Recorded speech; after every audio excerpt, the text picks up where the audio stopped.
नमस्कार दोस्तों, स्वागत है आपका अपने YouTube channel vision learning point पे। दोस्तों आज हम लोग देखेंगे हिंदी का सेकंड पार्ट। उस दिन हम लोगों ने देख लिया था कि हिंदी भाषा का विकास कहाँ से हुआ, कैसे इस हिंदी शब्द प्रचलन में आया और हिंदी को पहले क्या बोला जाता था।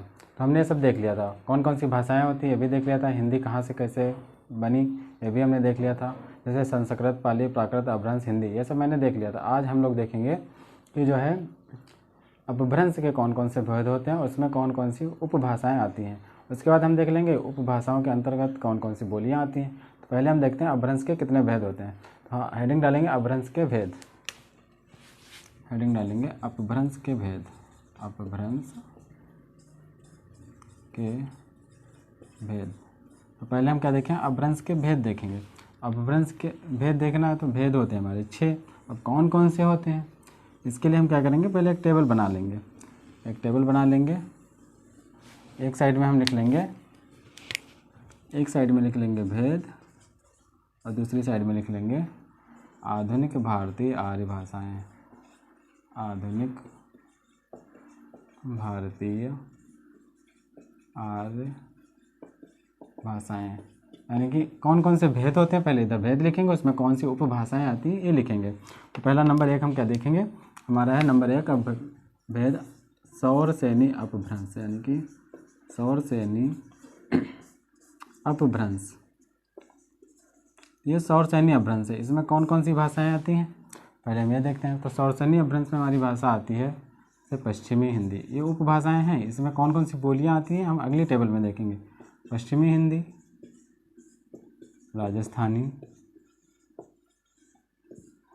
और गुजराती, यानी कि ये सौरसेनी अपभ्रंश हमारा भेद हो गया। और इसमें उपभाषाएं कौन सी आती है, पश्चिमी हिंदी, राजस्थानी और गुजराती। इसके बाद इनमें भी हमारी बोलियां आती हैं, वो हम अलग देखेंगे। पहले हम भेद देख लेते हैं, उपभाषाएं देख लेते हैं। तो नंबर 2 कौन सा अपभ्रंश हो जाएगा, ये सौरसेनी हो गया। और दूसरा हो जाएगा हमारा अर्धमागधी अपभ्रंश। अर्धमागधी अपभ्रंश। तो अर्धमागधी अपभ्रंश में कौन सी उपभाषा आती है, तो इसमें आती है हमारी पूर्वी हिंदी। पूर्वी हिंदी। नंबर 3 क्या हो जाएगा, नंबर 3 हमारा हो जाएगा मागधी अपभ्रंश। मागधी। और इसमें कौन कौन सी उपभाषा आती है, इसमें आती है बिहारी,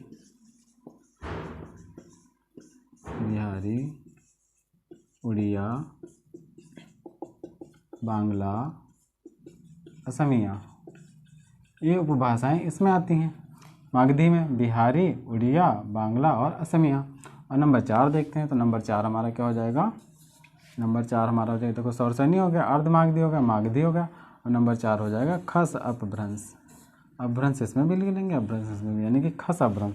तो खस अपभ्रंश में हमारी कौन कौन सी भाषाएं आती हैं पहले अब ये देख लेते हैं। खस अपभ्रंश में आती है हमारी, जैसे हो गया जो पहाड़ क्षेत्र में बोली जाती है, जैसे कुमाऊनी,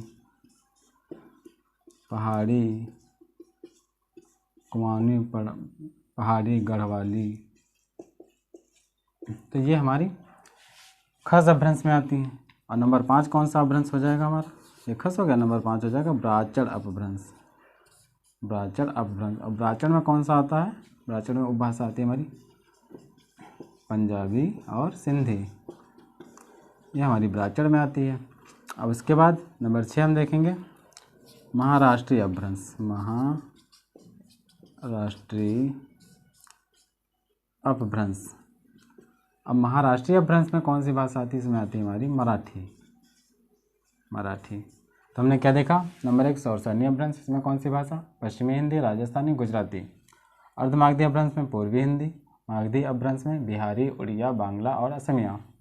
खस अपभ्रंश में कुमाऊनी, पहाड़ी, गढ़वाली। और ब्राह्मण में पंजाबी और सिंधी। और महाराष्ट्री में मराठी। तो ये हो गए हमारे अपभ्रंश के भेद, और ये हो गई इसमें कौन कौन सी उपभाषाएं आती हैं, ये हमने देख लिया। अब इसके आगे जब हम देखेंगे एक टेबल बनेगी और, तो उसमें क्या होगा, जैसे पश्चिमी हिंदी है ये उपभाषा हो गई। अब इसमें कौन कौन सी बोलियां आती हैं, कौन कौन से क्षेत्र में बोली जाती हैं, अब हम ये देखेंगे। तो इसके आगे हम देख लेते हैं कौन कौन सी बोलियां होती हैं।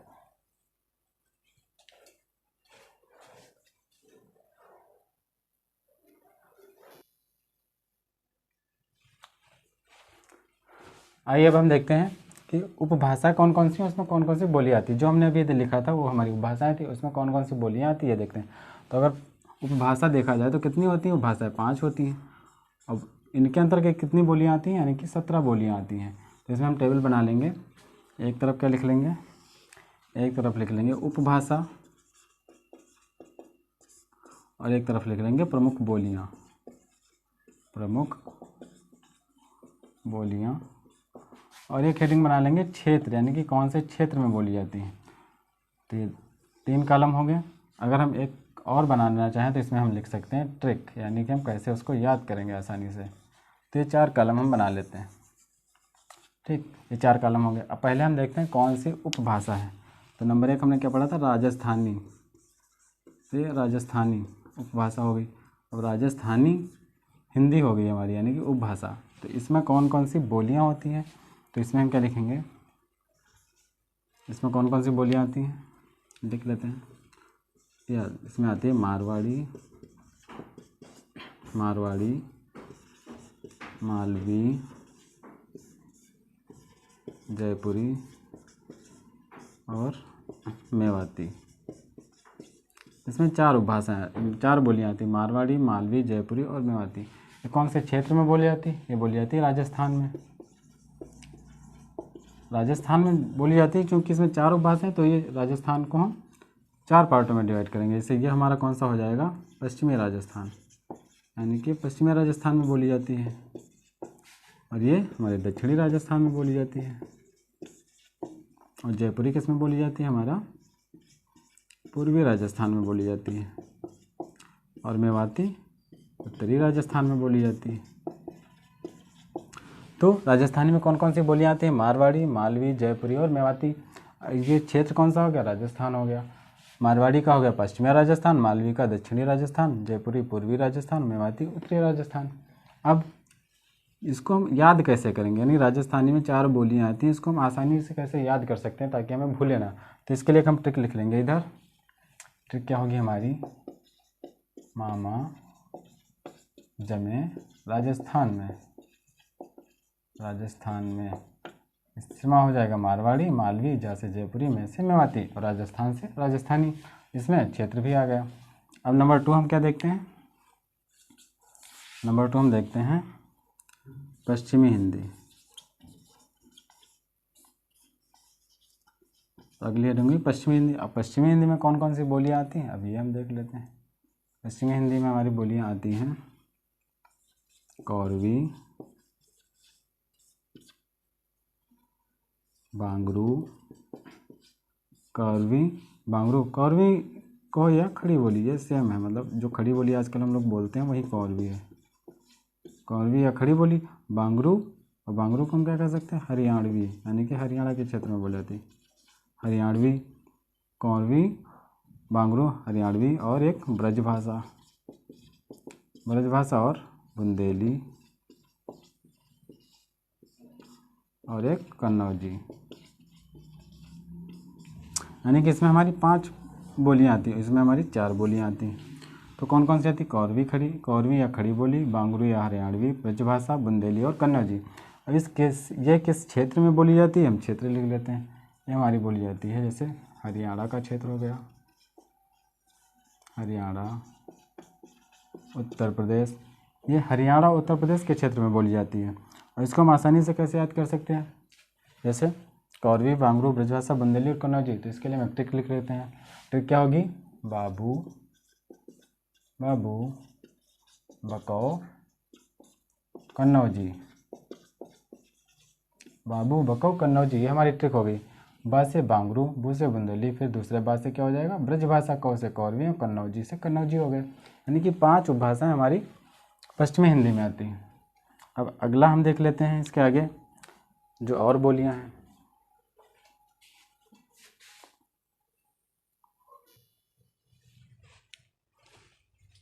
चलिए आगे अब हम देखते हैं, क्या देखते हैं, मैंने 2 भाषाएं देख ली, कौन कौन सी बोलियां आती है देखते हैं। अगला 3 नंबर हम क्या देखेंगे, 3 नंबर हमारा हो जाएगा, तो 3 नंबर इसमें कौन सी हो जाएगी, बिहारी उपभाषा, यानी कि बिहारी हिंदी। और बिहारी हिंदी में हमारी कौन कौन सी बोलियां आती हैं ये हम पहले देख लेते हैं। तो बिहारी में हमारी आती है इसमें आएगी भोजपुरी,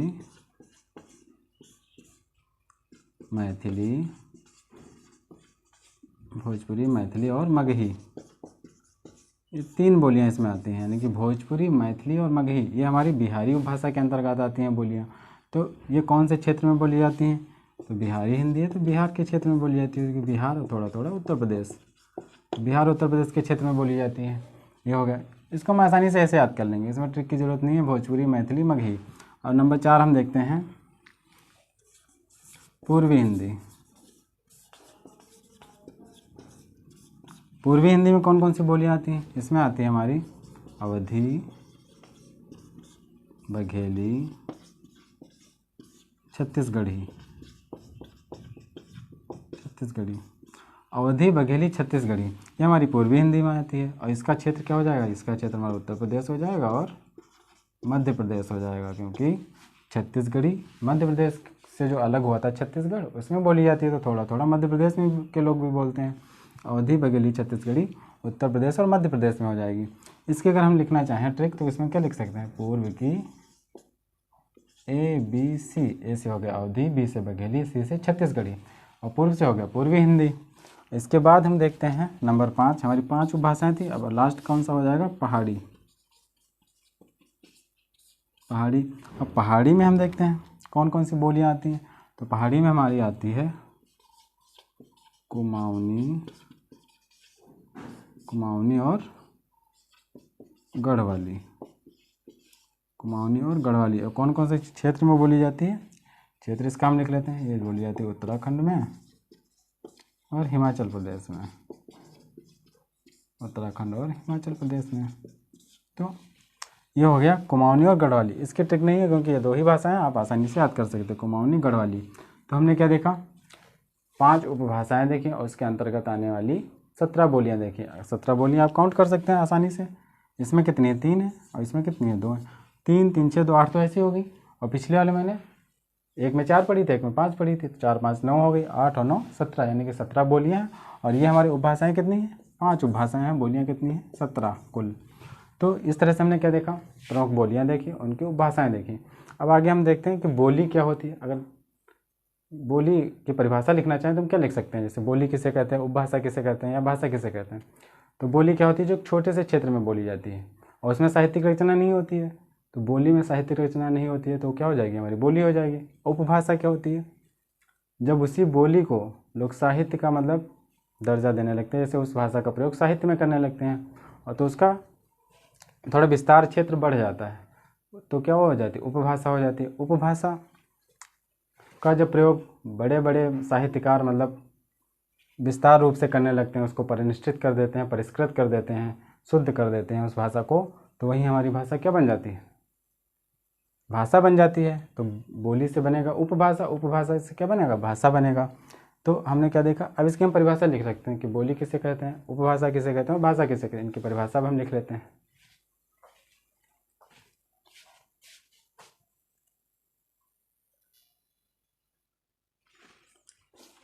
अब हम देख लेते हैं परिभाषा, यानी कि बोली की परिभाषा, उपभाषा की और भाषा की, कि बोली किसे कहते हैं, भाषा किसे कहते हैं, उपभाषा किसे कहते हैं। तो हेडिंग डालेंगे बोली। बोली में हम क्या लिखेंगे? ऐसी भाषा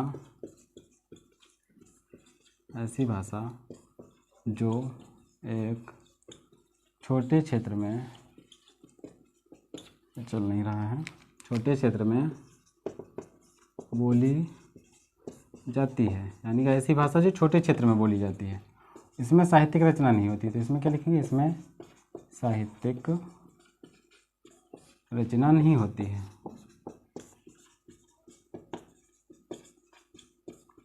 इसमें साहित्यिक रचना नहीं होती, तो हमारी क्या कहलाती है? बोली कहलाती है। बोली के बाद हम देख लेते हैं उपभाषा किसे कहते हैं। इसमें हम क्या लिखेंगे? जब किसी बोली में साहित्यिक रचना होने लगे, यानी कि जब किसी बोली में साहित्यिक रचना होने लगे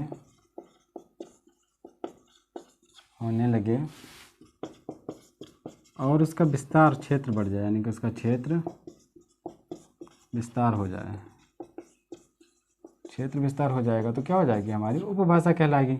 उसे उपभाषा कहते हैं। उपभाषा कहते हैं। अब बोली हो गया, उपभाषा हो गया। अब भाषा किसे कहते हैं, हम इसकी परिभाषा लिख लेते हैं अगर लिखना चाहें तो।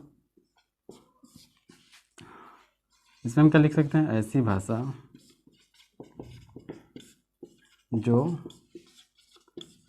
विस्तृत रूप से प्रयोग में लाई जाती हो, इसमें साहित्यिक रचना होती हो,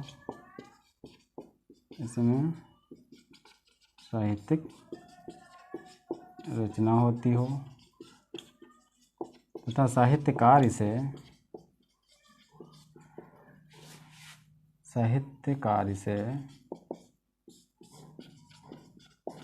परिष्कृत एवं परिमार्जित कर दे, परिष्कृत एवं परिमार्जित रूप में प्रयोग करे, परिष्कृत एवं परिमार्जित रूप में प्रयोग करे तथा अन्य साहित्यकारों के द्वारा इसे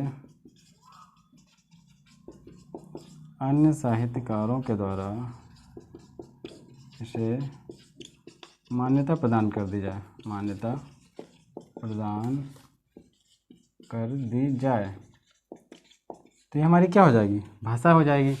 तो हमने क्या देखा, बोली देखा, उपभाषा देखा और भाषा देखा। भाषा के भेद देखे, यानी कि उपभाषा की कौन कौन सी बोलियाँ आती हैं, 17 बोलियाँ देखी और 5 उपभाषाएं देखी। तो 5 उपभाषाएं और 17 बोलियों को अगर हम मिला लें तो 22 भाषाएं हो जाती। यही 22 भाषाएं हमारे संविधान में वर्णित हैं।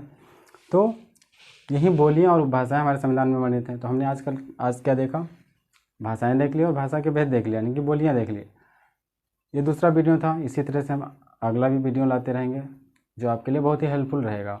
इसी तरह आप हमारे साथ जुड़े रहिए, आपको कंटेंट मिलता रहेगा। कैसा लगा वीडियो ज़रूर बताएं, लाइक करें, शेयर करें और सब्सक्राइब करें। धन्यवाद।